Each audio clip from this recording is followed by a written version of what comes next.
Labour and Tories go head to head. Conglomerates eye up the sector. Hammond wants even more houses. Hello, I'm your host Matthew Moody, and today we go back in time to review this season's most exciting episodes and give you the top 10 of Property TV. Stay tuned.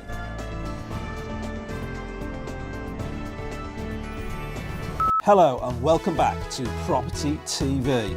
Now do check out our page. We say this every week, but it is rather splendid. And most importantly, we have something very, very special coming up for you very soon. So if you're not subscribed to the page, it means you're going to miss out on some scintillating updates, industry headlines, and most importantly, a very special how-to series coming out in the next couple of weeks. So make sure you have subscribed by clicking on the button below now, and you will get the latest tips as they appear. So in this last episode of this season's Property TV, we decided to show you some of the highs and some of the lows of the property industry and some of the crazy shenanigans that has been going on, with none other than yours truly taking you through that process. So stay tuned and watch out for the top 10 Property TV headlines from this season. Play ball! Personally, I prefer Tic Tacs because they're more refreshing. Fresh mints, less than 2 calories per mint. So that means my PT might be okay with me eating just one of these little Tic Tacs. Or he may say, actually, you can't do that. I'll tell you what, I'll ask him and I'll report back next week. Every year, the Parliamentary Review looks at dozens of different industries and what's going on. And we are really thankful to have this year's edition of the housing sector, which has articles and commentary from industry thought leaders on what went on in 2017 and what's going to possibly happen this year. You'd surely think that if they've lost focus on sales and letting, what the hell are they actually doing? Well, apparently focusing on B2B. So their B2B is up significantly, if I can find it on here. Will someone give me a script I can read, for the love of Joseph? Now, guess what? New strategy coming 8th of March. So we're all going to be on our fingertips on that day, waiting to find out, is there going to be a grenade go off? And we're going to find out something new from Countrywide? Or actually, are they just going to do the same old shit that they normally do? First of all, very good on the revenue side, 2.7 billion pounds last year, and their share price is also extremely strong. It's up a whole 1,000 pence per share from last year. All is not as rosy as it seems. Some of the issues that commentators have had around Purplebricks is the fact that they do not disclose their sales numbers, so it's very difficult to know how many instructed properties actually end up being sold. And they have their fair share of critical commentators. Purplebricks does not disclose how many homes it sells. Keith Hill. Now this one's interesting. Keith is actually doing something very special, and in 2000 was in Trafalgar Square doing something like this. Keith Hill in the house! Yes, Keith actually dressed up as a rapper on Times Square, encouraging the young people to vote. And look where that got him. He isn't the housing minister anymore. In fact, he has a very, very promising career. He's now reinventing himself and is Sneaky Pete! Apparently it's Trafalgar Square, Times Square, Trafalgar Square. They're all a square. And in fact, I would like to make a special announcement and give the Chancellor the first ever winner of Property TV medal of all that we've done in the sector to help. You've really helped enormously. I'm sure that the corporate giants will come in and make your wallets nice and healthy, while private landlords are out on the streets in cardboard boxes, which is what everyone wants apparently.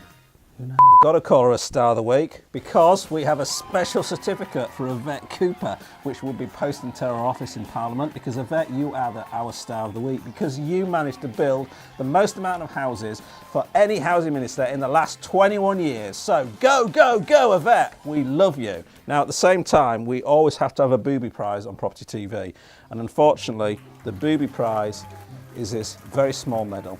Now, we're going to call him a winner only because he did his best, but Alex Sharma, 7 months in situ, it's not looking good for you, my friend.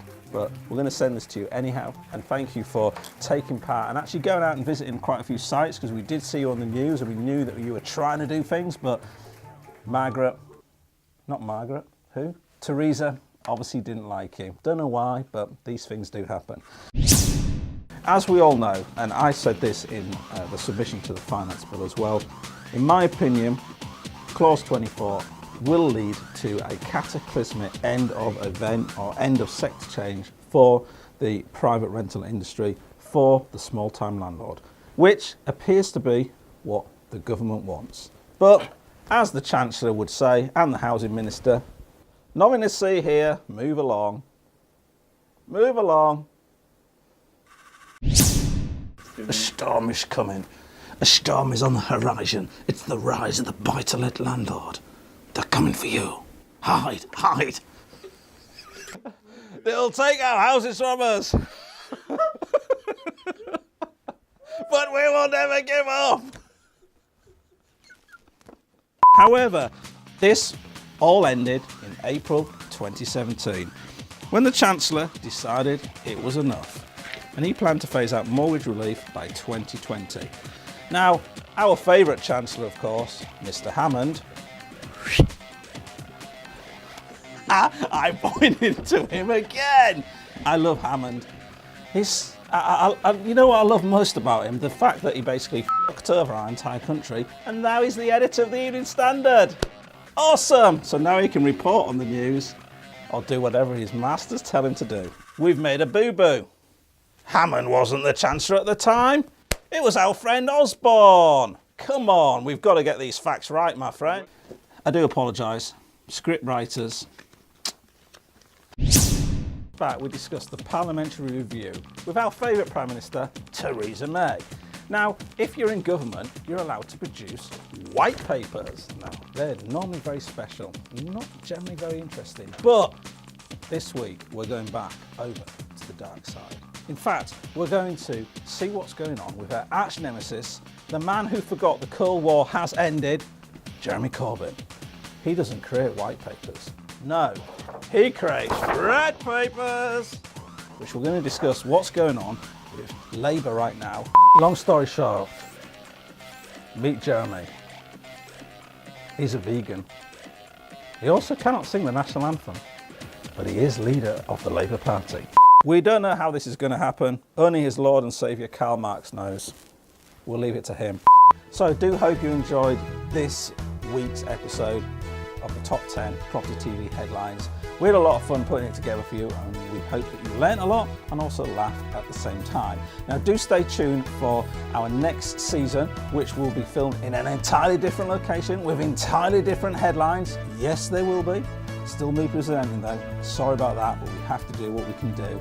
Pay rate around here is terrible, and you know, I'm even down 2 people today filming this with me. But anyhow, remember this very valuable quote: anything is possible if you don't understand the problem. Until next time, see you soon. Adios.